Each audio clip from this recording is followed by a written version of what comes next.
मैंने अपनी पत्नी को जूस में जहर डालकर दिया और कहा, इसे पी लो। मुझे अपनी पत्नी से बहुत नफरत थी क्योंकि मेरी पत्नी मेरे घरवालों की पसंद थी। मैं उससे जान छुड़ाने के लिए जूस वाले गिलास में जहर डालकर घर से बाहर बाजार की तरफ निकल गया।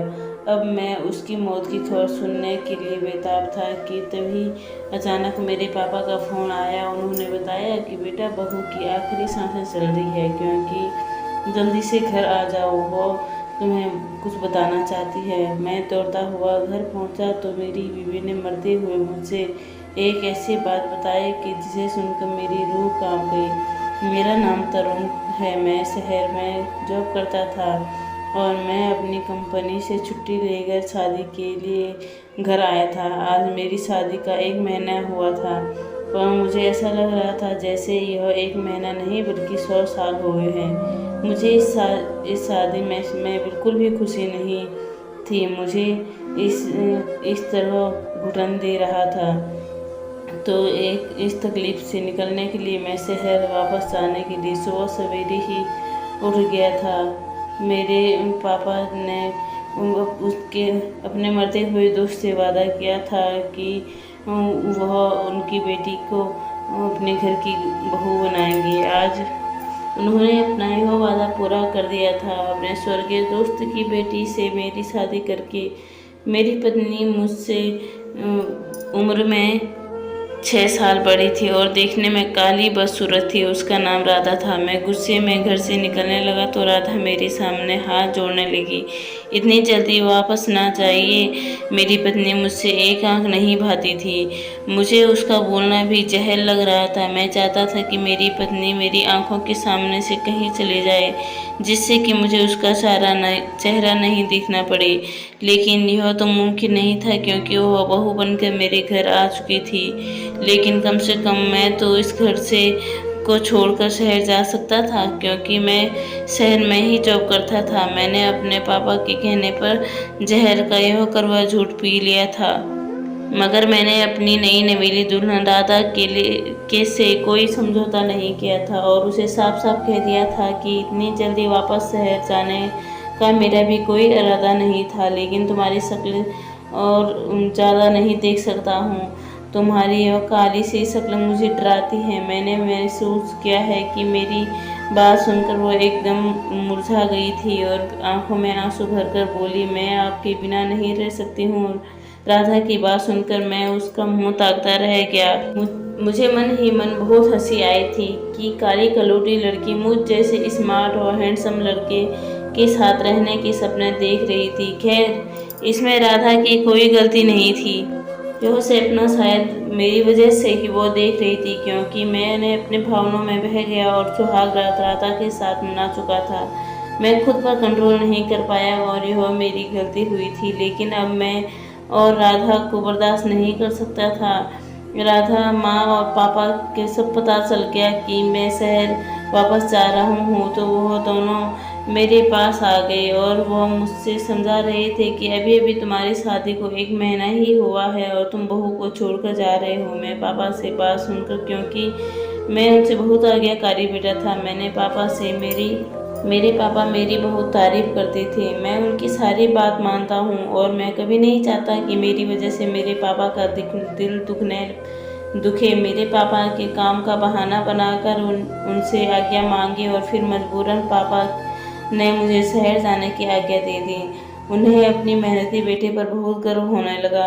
मैं जब घर से निकलता तो राधा छत पर कपड़ा डालने गई थी। मैं उसे बिना बताए ही घर से निकल आया। खुले माहौल में हकीकत तो याद ही थी कि गांव के माहौल में मेरा दम घुटता था। मुझे तो शहर की चकाचौंध अच्छा लगता था। चाहता था है तो मैं अपने गांव भी कोई खुद का बिजनेस कर सकता था, लेकिन मुझे गांव में रहकर गांव के काम करना बिल्कुल भी पसंद नहीं था और मैं जैसे तैसे करके शहर में काम कर लिया था और वहीं रहना था।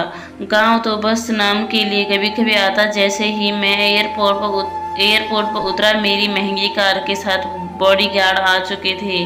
मुझे लेने काम मेरा ही कुछ ऐसा ही था कि मुझे सिक्योरिटी की ज़रूरत थी।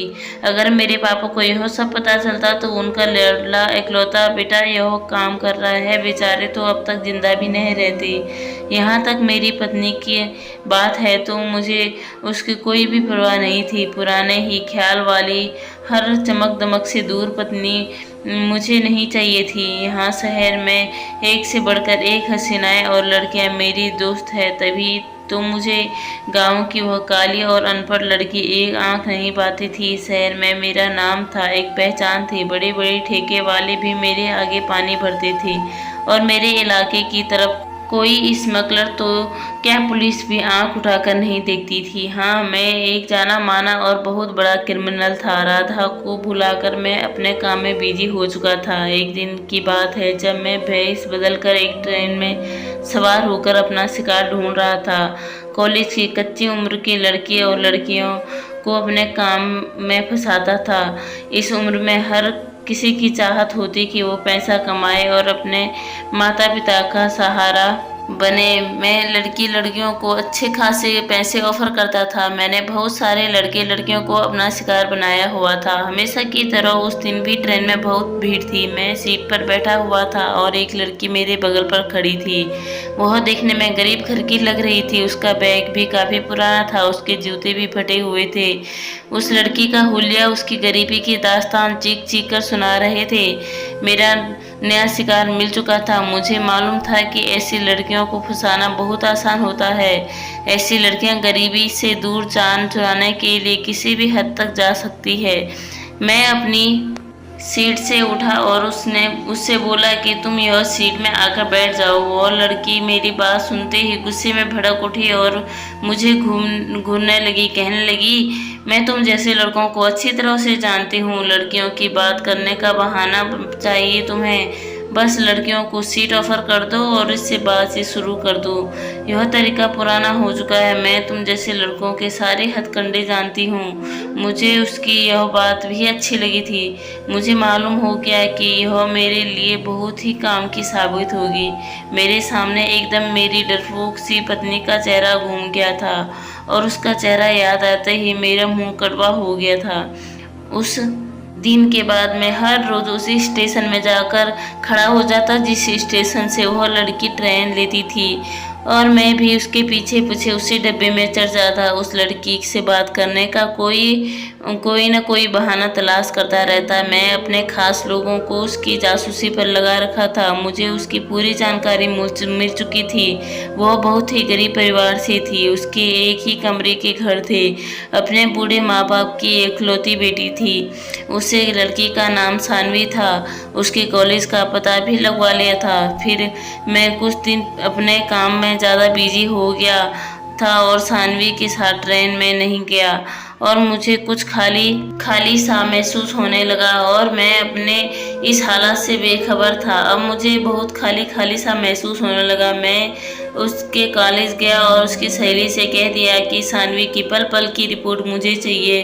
पहले तो सानवी की सहेली नहीं मान रही थी, लेकिन उसकी अकड़ तो मेरे साथ खड़े बड़े बड़े मूंछों वाले बॉडीगार्ड को देखकर ही खत्म हो गई थी।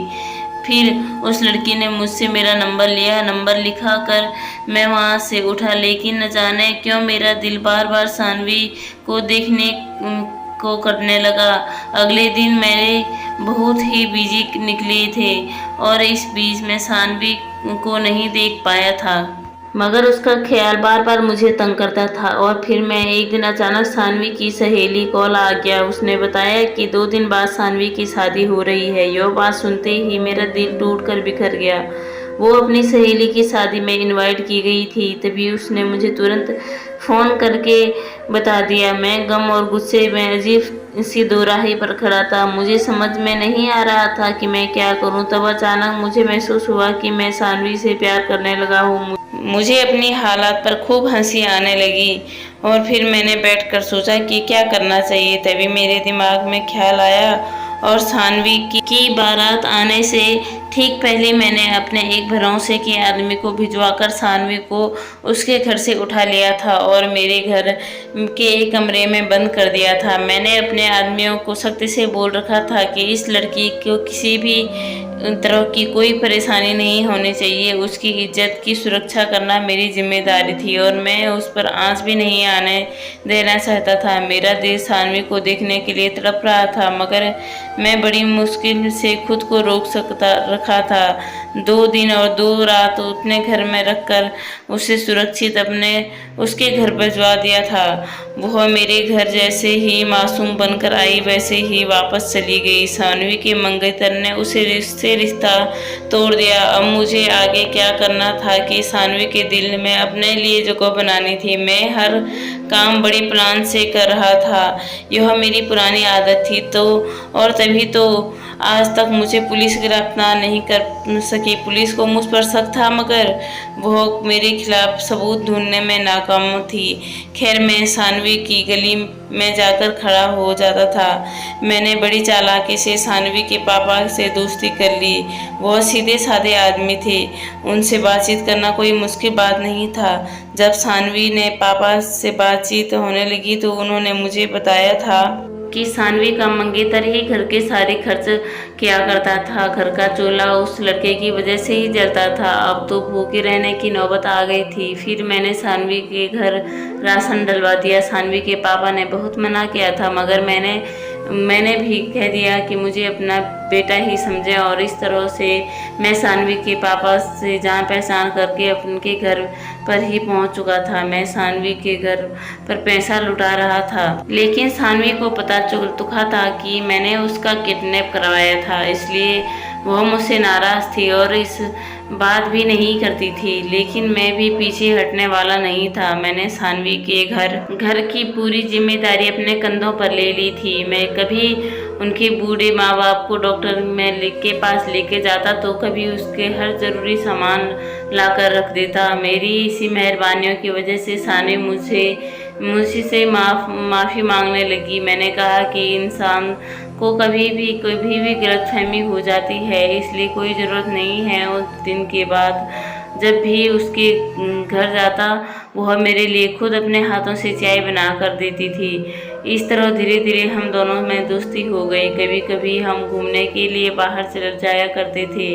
कभी महंगे होटल में भी खाना खिला देता था और साथ में मूवी भी देखते थे और खूब सारी शॉपिंग भी करवाता था। महंगी महंगी ड्रेस और मैचिंग ज्वेलरी और ड्रेस सैंडल दिलाता था और दुनिया जहाँ की चीज़ें भी दिलाता था। और ऐसा करने पर मुझे बिल्कुल भी अफसोस नहीं होता था, क्योंकि यह सब करके मेरे दिल को बहुत ही सुकून मिलता था। सानवी की सुंदरता का था मैं दीवाना ही हो चुका था। मेरे द्वारा दिए गए महंगे कपड़े और ज्वेलरी में उसकी सुंदरता और भी ज़्यादा निखर कर गई थी। सानवी का झुकाव भी मेरी तरफ था। कुछ शब्दों में मैं उसे अपनी मोहब्बत का इजहार भी कर चुका था और वह दिन मेरी ज़िंदगी का सबसे खूबसूरत दिन था जब सानवी के पापा से भी रिश्ता मांगा था। और सानवी के पापा को भी इस रिश्ते से कोई इतराज़ नहीं था, बल्कि वह तो खुशी से पागल हो गए थे। सानवी ने भी हाँ कर दी, मगर न जाने कहाँ से उसको मेरी पहली शादी की खबर हो गई, जबकि मैंने आज तक उसे राधा के बारे में बताया भी नहीं था। यह जाने के बाद सानवी उस दिन सारा दिन रोती रही। उसके आंसू देखकर मेरा तो कलेजा फटा जा रहा था। मैंने उसे हर तरह से विश्वास दिलाया कि राधा हमारे रास्ते का कांटा नहीं बनेगी, क्योंकि मैं तो उसको देखना भी पसंद नहीं करता था और वह सीधी सादी लड़की है। वह गांव में ही रहेगी और हम शहर में रहेंगे। मगर सानवी किसी भी तरह नहीं मानी और फिर सानवी ने यह शर्त रखी कि मैं जब राधा को तलाक दूंगा तो वह मुझसे शादी करेगी। मैंने उसे बता दिया कि मैं राधा को नहीं छोड़ सकता, क्योंकि अगर मैंने उसे छोड़ दिया तो मेरे मम्मी पापा मर जाएंगे। तो सानवी भी मैंने नहीं कहा, फिर तुम ऐसा करो कि वह खुद घर छोड़कर भाग जाए।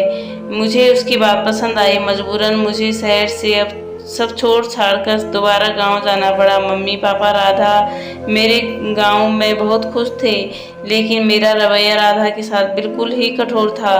बात बात में मैं उसको जलील करता, उसे ताने देता, मगर वह किसी भी बात का लौट कर जवाब नहीं देती थी, बस खामोशी से आंसू बहाती रहती थी। उसकी काली करोटी शकल मुझे तो बहुत ज़्यादा गुस्सा दिलाती थी। उसको उसकी काले रंग के ताने दिया करता था, उससे कहता कि तुम्हारी काली शक्ल से मेरी किस्मत को भी काला कर दिया। मैं उसको पकड़कर शीशे के सामने खड़ा कर देता और उससे पूछता, बताओ तुम्हारा और मेरा कहाँ पर जोर मिलता है? तुम काली अंधेरी रात हो और मैं उजाला सवेरा। राधा की आंखों से आंसू भर जाते थे और वह मुझे देखने लगती थी। उसके आंसुओं से पल भर के लिए जो मुझ पर कुछ असर होता, मगर मैं अपने दिल का क्या करता। मैं तो सानवी से इश्क में पागल हो चुका था। मैंने राधा के साथ ही बहुत बुरा बर्ताव कर चुका था और अब तो नौबत मार पीट तक आ गई थी। मैंने राधा पर हाथ भी उठाना शुरू कर दिया था। मेरी इतनी बेदर्दी के बाद भी एक शब्द भी नहीं कहा करती थी। मुझे राधा की ठिठाई पर बहुत ज़्यादा गुस्सा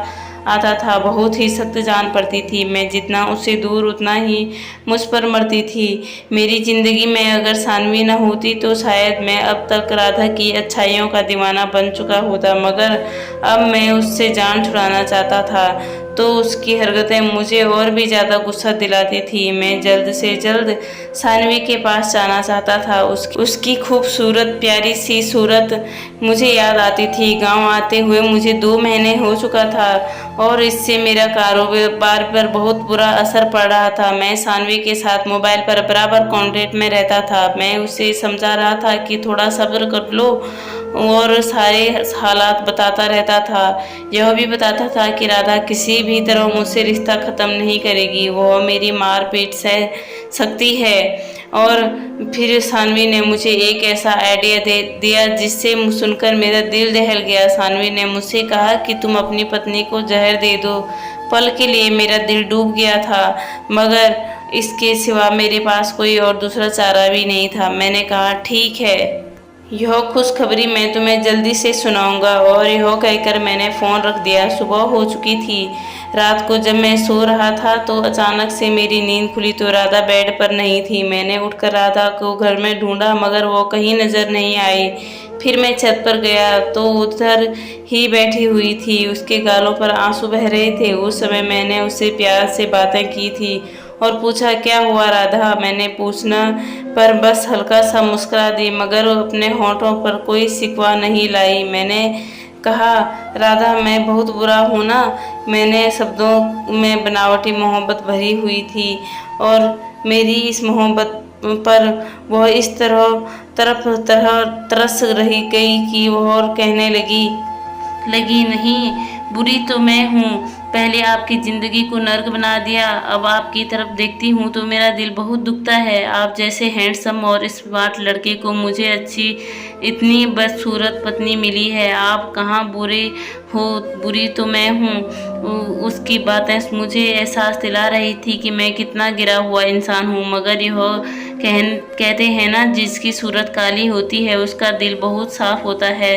राधा दिल की बहुत साफ लड़की थी। मैंने राधा के आंसू पोंछते हुए कहा, अच्छा यह सब छोड़ो, आज गर्मी बहुत है, कोल्ड ड्रिंक में क्या पीना पसंद करोगी? उसने जूस का नाम लिया और मैंने मुस्कुरा दिया और कहा कि कल सुबह ला दूंगा।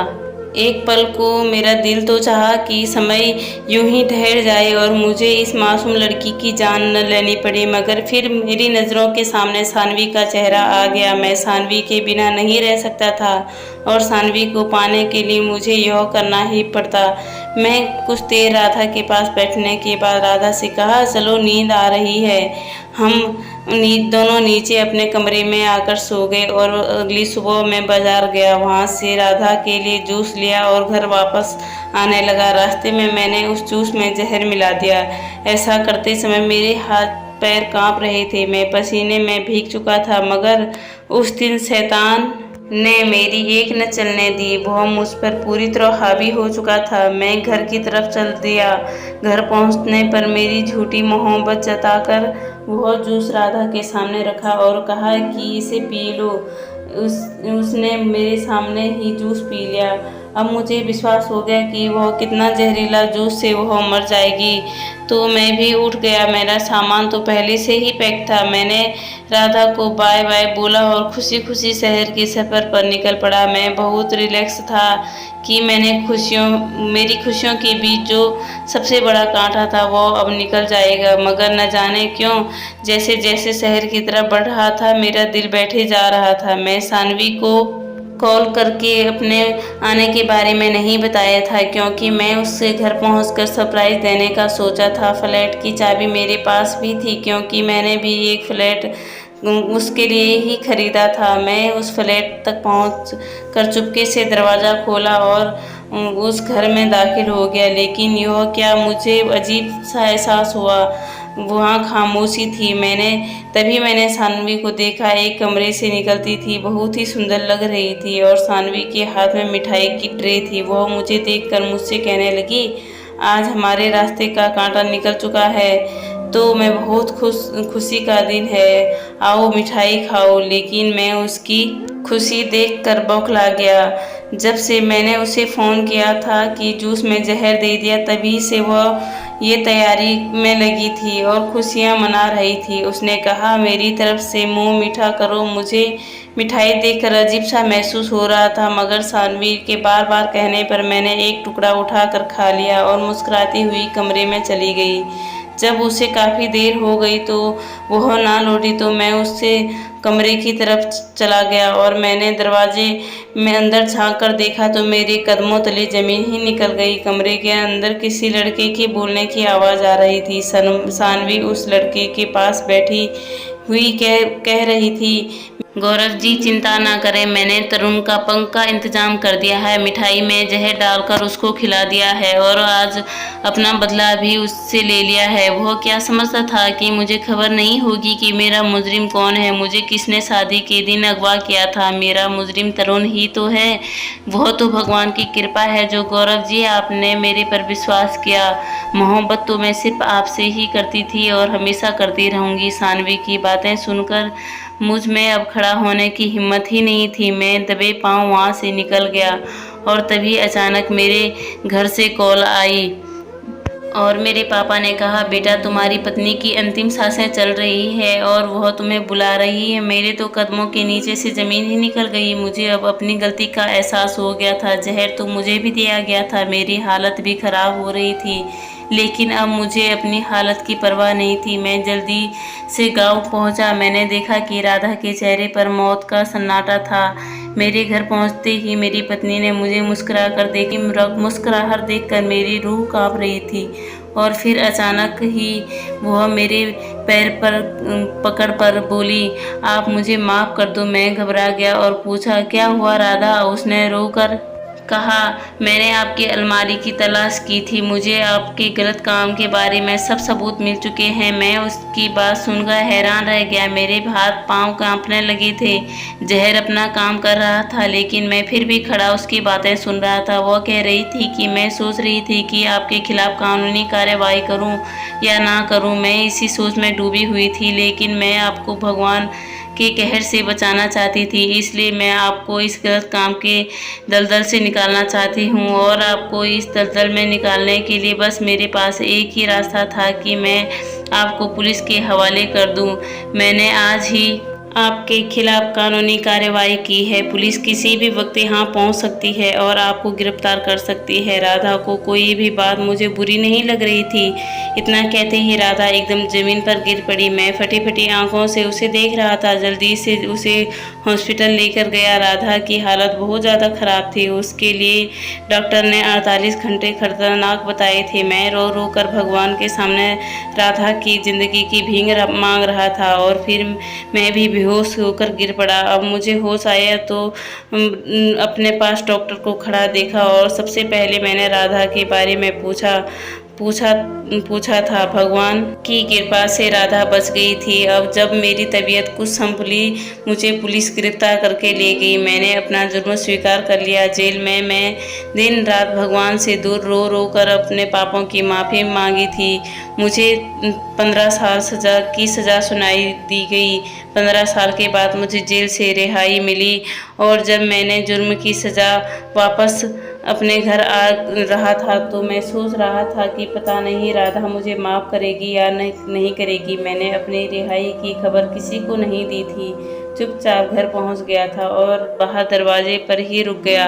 घर के अंदर से राधा की बहुत ही प्यारी सी आवाज़ आ रही थी। कह रही थी मेरी माँ से, माँ जी आपके बेटे बहुत ही बहादुर है, कभी भी अपने बेटे को किसे कम मत समझिए। जब वो आएंगे तो देखिए कितने नेक इंसान बनकर आएंगे। वो अपने रास्ते से भटक गए थे लेकिन अब हमारा आने वाला कल अच्छा होगा। मुझसे अब और ज़्यादा बर्दाश्त नहीं हुआ। मैं भागता हुआ घर में दाखिल हो गया और राधा के कदमों में बैठ गया। उसने रो रो कर मेरे अपने पापों की माफ़ी मांगी थी। राधा ने मुझे उठाकर अपने गले से लगा दिया और माफ़ कर दिया। फिर मैं अपने माँ बाप से लिपट गया और पापा से कहने लगा कि आज मैं एक अच्छा इंसान बना हूँ सिर्फ और सिर्फ आपकी वजह से, क्योंकि आपने मेरे लिए इतनी अच्छी हमसफ़र ढूंढ ली। अब मुझे राधा की सांवली रंगत चांदनी जैसी मालूम हो रही थी। लोग कहते हैं इंसान कभी निराश नहीं होता बल्कि बड़ों के आशीर्वाद से जीवन की खुशियों में रंग भर जाते हैं। मेरी शादी को 16 साल हो गए और मेरे 2 जुड़वा बेटियां हैं। मैं राधा के साथ खुशी पूर्वक जीवन बिता रहा हूँ। अगर आपको कहानी पसंद आई होगी तो प्लीज़ वीडियो को लाइक करें और चैनल को सब्सक्राइब करें। आपका बहुत बहुत धन्यवाद।